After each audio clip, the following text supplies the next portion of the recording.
And we're weird. Let's just roll with that. I apologize for last episode. No apologies. Life doesn't apologize to you, does it? No, it fucks me in the ass with a strap-on cactus most days, but that's why I like to keep it weird. Well, there was that phrase, butcher it too much. I used to be a nice person, used to be a nice guy. I got used and abused and taken advantage of, and now I'm just a good person. Fair is fair, man. All right, so you want to keep going on that Invita stock split that's going to happen, or are we going to switch gears and go somewhere else? No, see, we got to get it all in there. Financial, spiritual, esoteric, all of it. So here, let's go with this. Since we're already past the 3 seconds and our nopers, our discoverers have already gone. There's a guy that I'd like to raise a glass to because we haven't toasted a motherfucker in a while. Mm-hmm. Wall Street Trapper. Have you seen this dude? I have not. Sipping. I'm hearing the toast. What's toasting? This guy's got a YouTube channel. He's way bigger than us, obviously. He's got 50 subscribers? 30,000 subscribers. Okay, level 15. Got it. He is straight hood, though. The way that he talks, he's like, he's been there, done that, seen some shit. You can tell. Like, he came across my shorts, and then that made me go into his long forms and stuff. But he is out there with this brand called Wall Street Looks Like Us now, and it's fucking awesome because he's out there just like, so this is my investment portfolio, these are the moves that I'm making, this is what I did, this is me, this is my personal shit right here, numbers and everything. Oh, nice. Brave. Yeah, that guy, go look him up. Wall Street Trapper, or Wall Street Trapper, something like that. He calls himself Trap. Fucking awesome guy. Okay. And he's out there with financial advice like, hey, did you know that McDonald's has stock? Everybody goes to McDonald's. Don't you think it'd be smart to have some McDonald's stock? The other day, Smart. Smart. I mean, again, the best advice I ever heard for a beginning investor is invest in all the brands you already like. Yeah. Yes. Yes. And the other day he was out there going through JP Morgan Chase's financials, saying, hey, they've got, I don't know the exact numbers. These are not the exact numbers. They're the largest bank out there. They've got $13 billion in assets. They've got $16 billion in deposits coming in. Wow. Why not? Yeah, okay. Why not invest in this company? They pay out a dividend of $1 or whatever it was per share. Again, do your own research. This is not financial advice, but this is totally a guy that you could go and watch. So that way you can learn that Costco has a random dividend of $10 or some kind of bonus that goes to their shareholders, to their owners. Right, I love dividend stocks. Yeah, he classifies stocks into different like growth, income, short-term, long-term, that kind of stuff. And his advice is pretty sound and well thought out and well in depth. Just want to throw that out there. You want to... Oh, I'm Googling. So Costco has a dividend, what does it say? 2.27%. 2.27% on a regular. Yeah. But every once in a while, they'll issue something called a special dividend to their shareholders. Very nice, yeah. Wall Street Trapper said they did this last year. It was $10 per share, and he had $6,000 dividend from that. Nice. Do with that information what you will. Nice, yeah. They're a $845 stock right now. Right at this very moment as you looked it up. Yep. And from their max time, they've gone up 1,735.72% from their original holding of $1, whatever, and some shit. Nice. Yeah, so they've raised up $799 and 50 some cents. So time traveling me, go back. $600 some just in the last 5 years alone. $333 in the last year. So again, too, they had stocks, like Mr. Wonderful said, never invest in a company unless they pay you dividends. That doesn't pay you dividends, right? Yeah. Yeah. I believe so, Mr. Wonderful. Apologies if I misquoted you. Yeah, there's something to be said about the talking heads that are out there giving financial advice and talking about this stuff, like Kramer. You know about the Kramer guy? He was on MSNBC, and the biggest joke on Wall Street was to literally do the exact opposite of what that guy was recommending, because he'd be like, buy Walmart now, it's awesome, and it would tank 25%. Did he have his own show? Yeah, he had his own show. It's called Kramer. Okay, yeah, I've Money seen that. Or something, whatever they reiterated it as, or rebranded any it big as. fluctuation in people's buying and selling from one person, again, I heard someone, they had a whole group on like exactly that. Whatever he would suggest to people, they would do the opposite, because that's just how money works. I mean, the bets are going on horse number 5, you're going to bet more on horse number 3 or whatever. Yeah. Yeah, hedging your bets, all kinds of different investment types of. No, honestly, let's be real about it, people. It's just different gambling. It's all, come on. It is different just gambling. different forms of gambling, and that's fine. Games of chance, because again, stocks, nothing is guaranteed. I honestly would rather spend $2 on Amazon stock than $2 on the lottery, though, personally. That is, again, too, you can see that physical, you can still see that, regardless if Amazon goes up or down, you still have that stock. Right, like I'm going to use the Great, was it the Great Depression, the Great Stock Decline of wherever, 1900 and whatever, some shit, right? The 1920s? Yeah, 1920s. The Great Depression? Yeah, exactly, thank you. Okay. It was only X amount of years later that all those people could have got their money back, all the people who killed themselves, if they would have just hold their fucking shitty stocks, the shit went back up. That's another stat that this Wall Street Trapper comes out and says when one of his infomercials or whatever is like, we have to be more patient than the market, because the market goes up 10 times for every 7 times it goes down, something like that. Yeah, you've seen that long-term map where it absolutely does. But the long and the short of it is, that's a investor joke right there. The long and the short of it is that it goes up more often than it goes down. And my grandmother, being the fucking ray of wisdom that she was, told me, in the best investing advice I ever had, markets go up, they go down, they do that. And she had, we found her. Was that oil, right? Oil, Exxon? Yeah, no, that's different. That's a different story. That's a different tangent than what I'm going on. Okay. But we found her original shares of Ma Bell certificates that she still held on to when she passed away in 2000 teens. Sorry, Grandma, I don't know what the year that you passed away at, but they still had those certificates that they issued. Like, she never let them go. She bought them for 50 cents. And my parents are like, are these worth anything? I'm like, put them in a frame. They're probably worth something in an antique store. Sure. Shit. Yeah. But the company has been bought out by a different company, so I doubt that it holds any fucking weight whatsoever. Shit, that'd be some legal questions to ask somebody. Yeah. Like, this is great to investigate, but I don't know. That's beyond my fucking realm of expertise. So, yeah, there's somebody grabbing the bull by the horns, having their own destiny. They got their own investment portfolio together. They got their own YouTube channel together. They've got all this good stuff going for them. So check out Wall Street Trapper. And Wall Street Trapper, if you're out there, give us a shout out, because we love you. Anyway. Hey, begging's not the same thing as a favor. This is true. You hear that, Joe Rogan, our one listener? Right. All we need is a favor.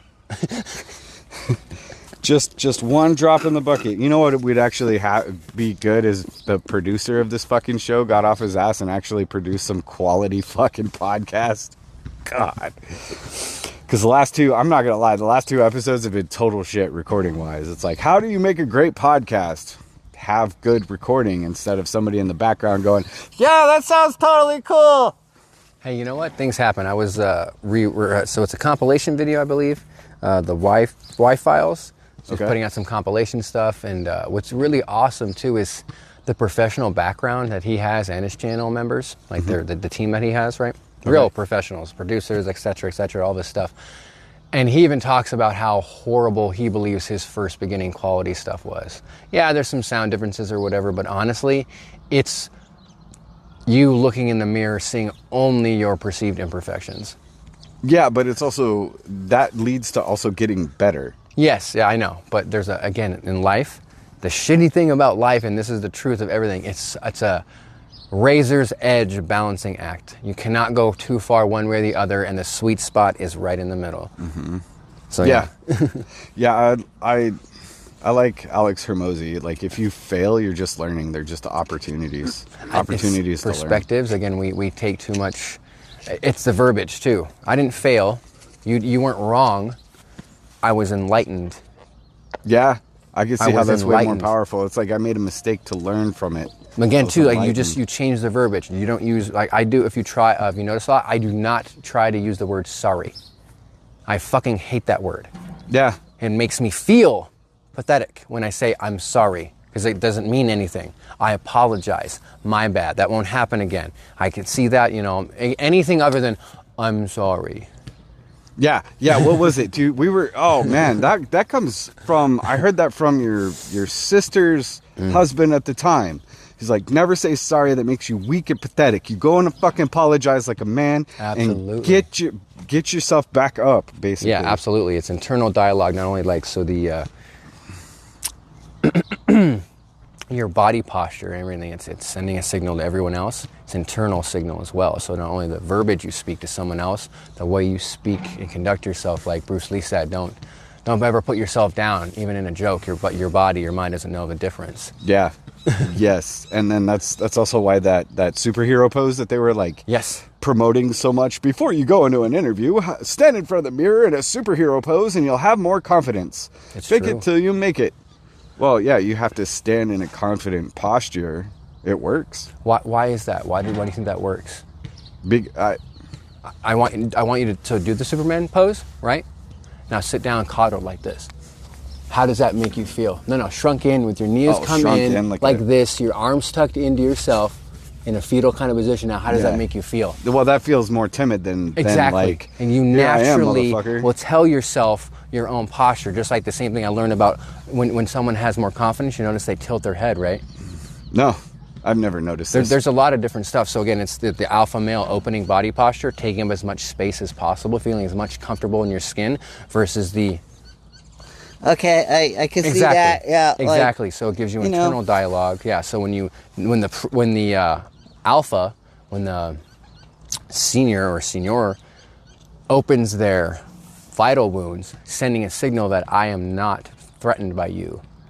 I do not have to hide my weakness from you. I am opening myself to you. That's awesome. It's crazy shit like that. Yeah. Oh man.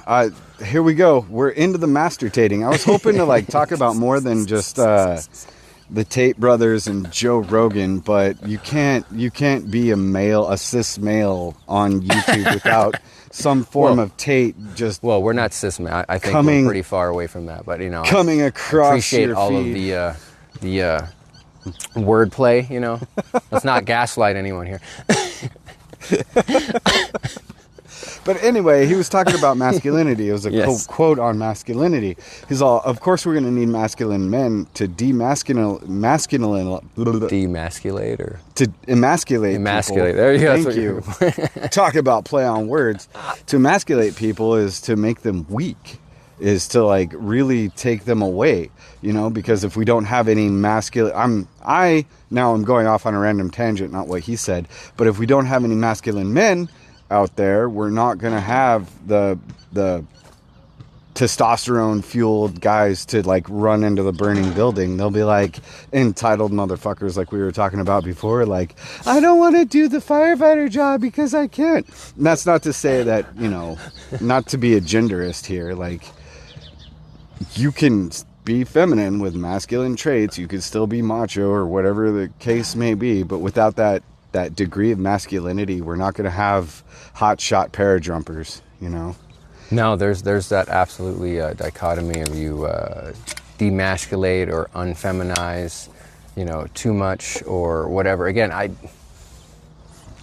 even at my peak physical stature, whatever I could be in this world could have been. There are still females out there that at their peak would fucking destroy me just simply because of their genetics and shit like that. I mean, they're Icelandic fucking women that, with the same training. The descendants of shield maidens. Exactly, yeah. I mean, people just got to be realistic. And again, too, I love those videos they talk about the Vikings. There's Joe Rogan, too, and the gentleman, the strong man. I mean, no matter at our peak, that's the same physical characteristics between different men and different. I mean, I'm fucking 6 foot on the nose. That guy's like what, touching 8 almost, or whatever the fuck he is. Like, it's just, how can I be like, oh, I'm as tough as him? You know, like to a degree, maybe in some aspects. But again, let's be realistic here, guys. Like, okay, let's add a degree of realism. If you trained all your life as a fighter, you're a professional UFC MMA fighter, right? And that 8-foot giant was a computer programmer, and that's all he did, spending his life. Okay, there didn't you go. Study to be there fighting. You go. Exactly. Like, he might have the physicality on you, but you'll have that mental toughness, the training. On him. There you go. Okay, and the training. Yeah, there's a beautiful fight of this. Actually, I just saw this too.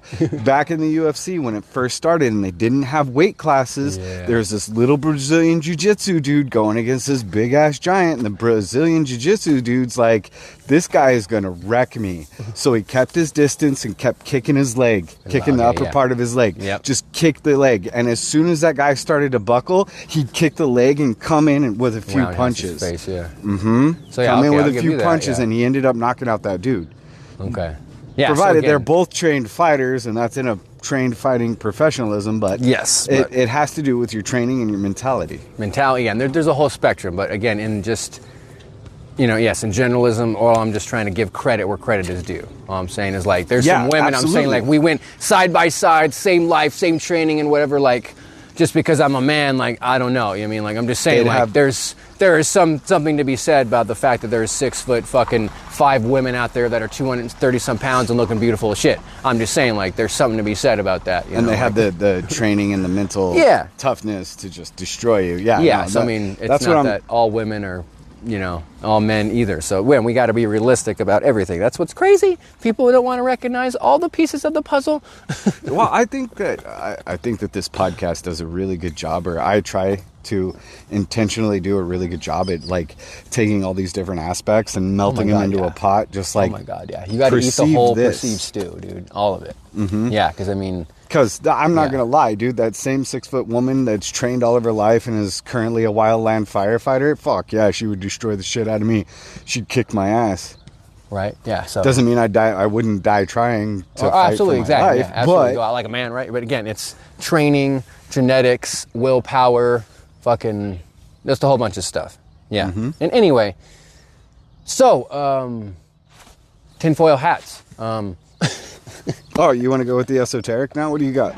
No, I mean, I'm serious. I want to, you know, explore, you know, the hat options, because, you know, baseball cap is just, you know, getting kind of boring. So some fedoras, but then I'm really going to look into and see what professional out there has tinfoiled a hat. Because some of the ones we looked up were okay, but, like, I really want, like, maybe a copper one. There's got to be, like, with all the grounding and shit going on, like, one. Okay, maybe, like, so a copper hat. All right, for the last 20 minutes of our normal podcast, let's say we switch and we record on YouTube, because I have a laser disc and I've got a coil of copper that we could do.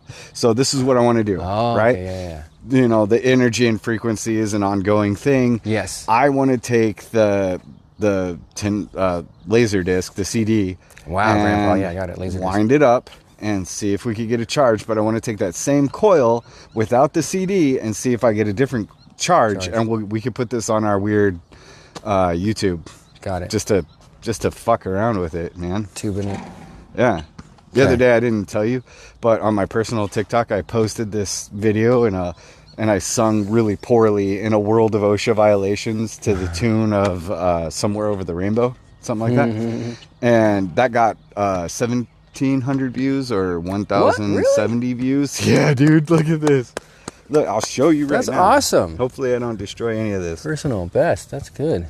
Yeah, I'm so proud of this social media thing. Wow. 1,831 views. Wow, Wayne. Yeah, Any man. good comments? I don't super read the bad comments. ones? Oh, come on. Like, I'm waiting for someone to, like, talk trash. Like, it is. Well, it's part of my job to deal with shit, so, like, it's not going to affect me the way it would most people, I think. I got 3 whole comments. Ooh. What do they say? When did this house burst down? What a headache. That's the common theme. Yeah, no, nothing too bad or nothing too serious. But I watched this whole thing and, like, you know, making your own YouTube videos and whatever. And there was this whole section they had on, like, how to deal with negative comments and, you know, et cetera. And I was a lot of it. I'm just like, I can see, you know, the benefits and, you know, everything. And I learned a lot. And in the same time, I'm just like, Has you never been bullied before? I think, I guess. The internet is the place where people go to get to bully because they've never totally been punched in the fucking Yeah, mouth. cyberbullying. I guess, honestly, does this sound weird that I feel a little more equipped to handle words because of going through the 90s, like having real shit? I'm serious. All right, let's hold on. Not that doesn't happen now, but... Let's blip and see where we're at and then come back, all right? We'll be back in a blip. All right, now, so... Dude, there's this Pussifer song, and it's like goes to the effect of the lyrics are, "You look like someone who's never been smacked in the fucking mouth, but we have the remedy." The song's called "The Remedy." Go check it out. It's amazing. Pussifer, The Remedy, and I think that sums up the next generation coming up versus the kids from the 90s, because back in the 90s, man, we had the internet, but we didn't have the internet. We still played outside with the neighborhood kids, and kids still got beat up and bullied. Yeah, it's a different kind of bullying. I mean, like, when I was thinking about it during the blip, I'm like, it's not that... So cyberbullying and, different atmosphere and all that, like, I could, trying to understand best I can, but I think really with the disconnect is the fact that I have grown into the fact knowing that the people on the internet are probably fake, the 40-year-olds sitting in their parents' basement, losers, like there's no threat I want to feel, and then also on top of it, not having it such integration into my life.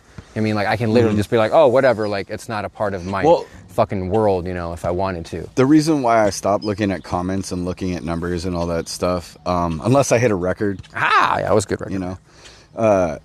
Because you get notices like, your thing is on fire, or whatever the hell they say. But Joe Rogan, on the Rogan podcast, I got to come up with a good, clever word of that. Where instead of masturbating, we're like... Well, that was Roganing. Good to bring up the Tating. Yeah, Joe Rogan's. Yeah, that's good. We got to work on that. Because the two guys we talk about, right? The two influences for this podcast. Let's, pause for a second. I mean, realistic, not only they this world renowned, which is cool to ride on their coattails, but I mean, you can't... it's one of those things like, like they're not wrong.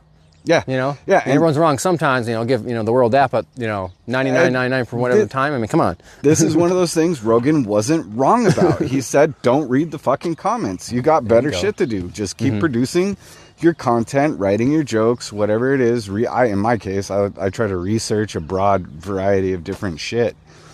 And he's like, don't read the comments, which is why I didn't read the comments until right now when it was like, when did that house burn down?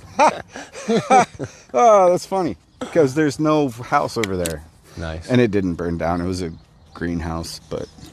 Shit. Anyway. Yeah. So. I think, after a while, my own self-discovery journey, like, hearing what some people say, it's just kind of comical. Like, and I have to deal with people, and they've said some fucking mean shit to me, and like my family, and so they're gonna do whatever, my spouse and all this stuff, and you kind of just have to realize I'm just like, I love when younger people say something about my mom, and I love throwing it back at them. I'm just like, cool, right? I don't know, like I like to give credit where credit is due, I think, which is why I like to drop these names. So I'm gonna drop another name that's familiar, Hermosi, right? Yeah. Hermosi gave Eminem credit for his rap battle style. If I take away all the negatives and I take them from you and I own them, the fact that I'm got male pattern baldness, which is why I shave my head and grow out a super long beard so that way I could flip it over one day and have my own little like Trump style toupee going on. Fuck yeah, I own that shit. I own that, And what else are you gonna do? Well, I know you're not a Game of Thrones here, bro. They won't be able to affect you. You are, yeah. I know you're not a Thrones person, but just totally, the whole conversation between Tyrion, between Jon Snow and Lord Tyrion. Dude, what are you talking about? I've read the books and watched that show. Okay, well, he talks about, like never forget what you are. The world won't. Yeah. Wear it like armor. Yes. It can't be used against you, or can't be used to hurt you. Yes. Yeah. He's like, why are you a dwarf? Blah, blah, blah, blah, blah. And they're talking, because he's reading, right? No, because they're talking, and he calls him the bastard, and calls him bastard again. He's like, I'm sorry, did I offend you? And he's like, never forget what you are. The world won't. Yeah. Wear it like armor. He's just like, yeah, I'm a dwarf. I'm fucking, proud of it. Like, no one can use it against me because it's my thing. Yeah. So be the bastard of Winterfell. No one will ever forget it. So own that shit. And I really think that's why I use self-depreciating humor a lot. because I'm like, I'm going to own it. And I know you're like, yo, your energy and your vibration don't know that it's a joke. Well, and all that again, stuff. too, you used it not in a self-deprecating way. Deprecating, not You depreciating. used it in a self-awareness kind of way. So again, too, it's not that you were like, yeah, my male pattern bald. You were just like, yeah, I'm bald. Again, it's the difference between, again, how that resonated again. You said the same thing, but it's the same thing like, I'm going bald versus I'm going bald. So June is Men's Mental Awareness Month, right? Yeah. And it gets kind of snowed over by Pride in a way, but there's a lot going on that goes in June. So everybody gets their own space. And then the 4 months are just like crowded with all these holidays. I know, right? Like, it's National Donut Day. Wait, what? I saw that, dude. I'm like, who decided? That's actually a cool story. Let me get back to that. So on the advent of self-depreciating humor and going bald and men's mental health, yes. If you really are out there needing help, please, in the States, dial 988, because that's not something anybody should ever deal with. Like, there's somebody out there for you to get help from. Otherwise, own the negatives. Now, National Donut Day, let's flip and go there. That came about because the Salvation Army sent women overseas during the World Wars, whichever one, pick one in the narrative, whatever the case may be, with donuts to boost the morale of the soldiers. So on National Donut Day, they got women and donuts. Like, what better way to remember what you're fighting for and go punch a Nazi in the face than women and donuts, man? So that's where National Donut Day came from. Stop right there. What? Women are not sugary sex objects to be dangled in front of men to get them to risk their lives. Fucking World War II they were. Oh, wait, yeah, sorry. We're talking about the 1900s. That's what we're talking about right now. We're talking about the 1900s. When you could say bombshell to a lady. Right. You're a bombshell. Use really cheesy pickup lines that actually work. I'm gonna go to war tomorrow. I may die. I can't wait to meet your parents. Oh, man. Do we have corresponding religious beliefs? Good Lord. Oh, man. So, speaking of this, like, my wife, I love her to death. We were just watching some shit, and this is great. So you go into war, and this is back when, for whatever fucking reason, because this would never work now, right? This would never work. I mean, you have too much technology, but back when, and she didn't speak any English, and I didn't speak any French, but 3 weeks later, she was my wife.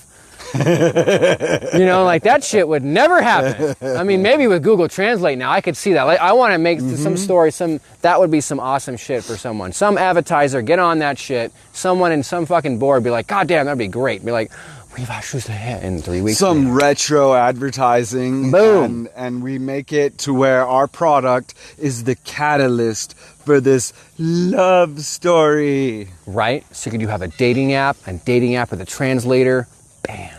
I know, right? Anyway, but back then, she saw his tallywhacker and he saw her mommy bags, and boom, they made a baby, so they got married. Because it was the right thing to do in the 1900s. Well, you know what's really crazy, though? Again, like, not to knock anyone, not any gender or any person or men or women or whatever, but the societal norm back then, one person, marriage, family, yeah, the one partner, you know, the overwhelming tribal sense to just be loyal. I mean, it was unheard of for you to have, you know, sex out of wedlock, one, sex with multiple partners, you know, like different times, etc. Which is crazy to me. Which again, too, like, people, then there's always exceptions and whatever, but you're talking about the mass, you know, amount of whatever. Yes, but that was the norm for that time period in, like, the 1940s, 50s, 1920s even. You know, when way before that, with the whole tribalism and warrior culture, like, that was not a thing. That was not a thing. You know what the oldest profession in the world is? They say that, but I don't believe it. I do. I've never believed that. I believe that prostitution is the oldest profession in the world. I believe it. I've never believed that. Like, as you define profession, and they say that. So, I mean, if you go back and we really, really, really dissect human interaction, something that, you know, again, too, there's a lot of courtship rituals that I think, like, for example, I attribute the lady leaving her door open and you're taking her home kind of like at night or whatever, leaving her door open kind of Okay. thing. You remember like in the movies, like they would leave that open, Yeah, like and an invite kind of yeah, thing, all right. as kind of her going into her cave and kind of like some sort of signal we had back in the day, like, I am accepting your advances. And again, whether it was, and again, I'm not trying to, you know, put anyone down or any you know, gender, but back in the day, I can absolutely totally see when culture was thriving and we didn't have to like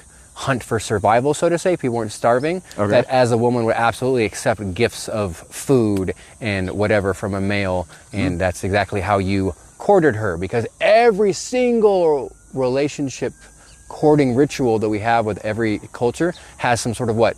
Dowry, gift, some sort of like something you do for, because again, why did the father of the bride have to pay the man to take her away? In different cultures, it was different ways. Okay. So again, in some cultures, you would pay that way. In other ways, the man would pay the husband or the father for the bride. So again, it's just that. It's just wherever in the culture, value. in our culture, you literally traded or gave some value for that woman. So, and that also has to do with, again, we always talk about women want their man to be a what? Provider. Mm-hmm. So again, too, like, is this how we were raised, that women attribute your affection for them and how much you do or give or provide in that sense back in the day?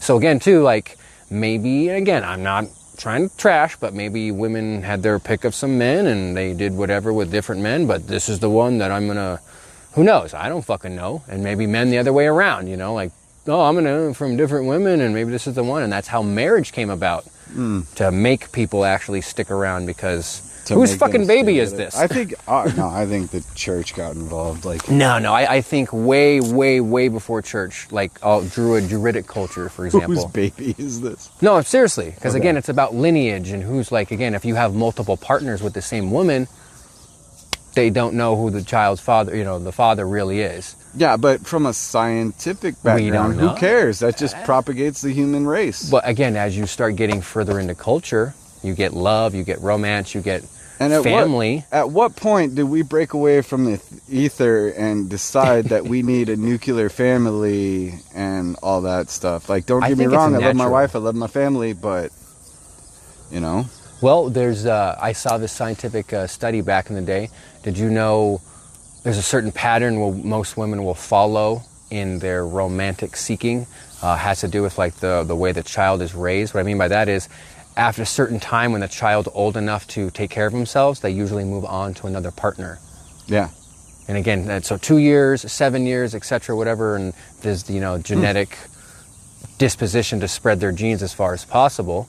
So, but on the other side, I do believe, again, this just, some people just aren't meant for marriage, some people are not. And I think that's what we shittily fucking, you know, in society, that we want everyone to be wholesome or everyone could just do whatever they want, but it's not that way. There are certain people who are meant to be with one person and that's what they want to do. Other people who are meant to just father as many children, and honestly, people aren't comfortable with both. If I open up my caveman brain and I chose to be a breeder, and I chose to care for children and my loving wife, I don't want to provide for anybody else, to tell you the honest truth. I don't want to have like 2 wives and 8 children and, you know, or I don't want to have any more than what I have right now. Well, you know? I mean, again, with personal feelings aside, religious or whatever aside, let's go into the male sphere for a second, using some of that mentality. What if you had the ability, the capability to provide financially for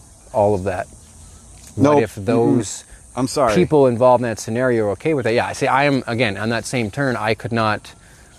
No, yeah, like It's just not, you know, like I don't. One woman's problems, and I mean this respectively, in a relationship is enough for me to handle. That's kind of where I'm getting at. And I don't think that, you know, and their needs, their desires, their fucking, you know, everything is just, I am only made for one. Yes. Whether, you know, you could have more, that's no, not me. And 20-year-old me versus me now would argue with myself. You know, it's like, oh, you know, you have one key that opens many locks. That's awesome. Go do it. But at the same time, even when I was 20, I was always monogamous to the one person I was with, you know, because that's all the problems I ever wanted to deal with was just one other person's issues. You know what I mean? Because relationships have issues, blah, blah, blah. All of that, and just the the cliche, term of intimacy, not just sexual intimacy, but, like relationship intimacy and everything. Mm-hmm. Again, I think some people need to not fool themselves, or, I think society needs to be understanding in the sense that there's some people that just are not, monogamous couple people, and that's fine, and that's who they are and whatever. But at the point in time, like, you shouldn't be, you shouldn't have to worry if you are a monogamous person. You know what I'm saying? Like, that there's that shitty part, I don't want to bash against those who choose the polyamory lifestyle. Yeah, exactly. That's, that's their lifestyle. Yeah. That's what, I could see the value in that, and having, like, I know of people where they are all kinds of different ways, but this one individual that I'm thinking of, she has multiple husbands and multiple boyfriends, and I'm sure that they all have their own thing that goes on, and that's all fair and fine. That's great for them because it makes sense, because as I don't know what you call that, the throuple or whatever expands, the resources that they have between them all, they get to do some really amazing shit, and they don't have to worry about the kids, because if her and him go out, then that guy, he's gonna watch the kids, and everybody's cool with it. And if you're cool with it and that's your consent, by all means, go for it. Live your life your way. And I could see the value of it. I'm just saying that I wouldn't want that. Yeah, again, it's just, again, to each their own, and people really need to have that, like, because some people will just deceive and be like, oh, well, I want that, but then, as they say, like, the person at home, or a safety net, or whatever the fuck. You know what it is? I got on a bad tangent for a second. Like, I watched this fucking thing about, again, there's all these, like, man channels or whatever I'm watching, and there's this thing that came up on YouTube about this learning how to walk away, and, realizing when someone's manipulating you. And this one guy talked about how his wife died of cancer, right? Recently died of cancer. Okay. He's like, and I thought that she had ended her affair years ago, but she hadn't. So he's like, so for her last 3.5 years on Earth, she was still with this other man. And he's like, what's the fucking shitty part is he dissected the other man, and he wasn't even mad. He's just like, he's pathetic, and he's like, she used him even worse than me, and just like, he fucking talked to him, and like, it was just really, really sad. And he's like, the shitty part is, he's like, we talked, and she was like, told me how she was my soulmate, and like, love about all this shit. And I was just like, he's like, I'm stuck between hating her, loving her, having empathy for what, she went through in her childhood, waiting, the trauma of the cancer. And I'm just like, whoa. And he's like, we have children together. And I'm just like, what the fuck? I think I heard about that too. And I think the true betrayal is the deception. Exactly. If she was like, hey, I'm going to die of cancer, I want to be with you, but I also want to be with this guy, open that conversation up, I'm not a doctor, but yeah, it's tragic because she died of cancer, but let's take that out. If she did what she wanted to do because she just gave herself a reason to do it. Yeah. In all honesty, and like, if she was fine, would she have like been honest with him, broke up with the other dude? Some people just want two different men at the same time. Yeah. Oh, well, what a somber ass point to stop on. And she died of cancer and she was cheating.